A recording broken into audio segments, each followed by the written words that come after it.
মোশাররফ করিম, মুশফিকার ফারহান, জোভান, আরশ খান, জাহের আলভী, এদের আপনারা অনেকেই চিনেন। কিন্তু এদের অসংখ্য নাটকের পোস্টার, থাম্বনেল, প্রমোশনাল যে পাবলিসিটি ডিজাইনগুলো আছে এগুলো আমি করেছি।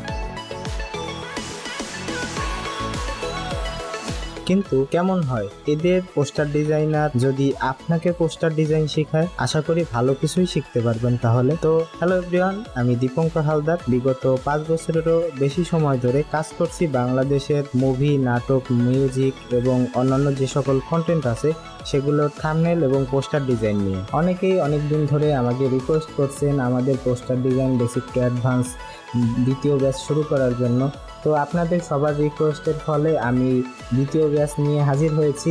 তো যারা poster design basic to advance শিখতে চাচ্ছেন এবং পাশাপাশি এই পোস্টার ডিজাইনগুলো আমরা কাদের জন্য করব, কিভাবে ক্লায়েন্ট পাবো, কোথায় এগুলো সেল করতে পারি, বা কিভাবে পোস্টার ডিজাইন শিখে সেটা নিয়ে আমরা মার্কেট প্লেসে কাজ করতে পারি, কিভাবে আমরা আমাদের প্রফেশনাল পোর্টফোলিও বিল্ড করব, কিভাবে আমরা ক্লায়েন্ট কমিউনিকেশন করব, আমরা কিভাবে ভালো একটা ক্যাটাগরি সিলেক্ট করব, এই সকল বিষয় বেসিক টু অ্যাডভান্স আমি আমার যে কোর্সটা আছে এখানে শেখাবো।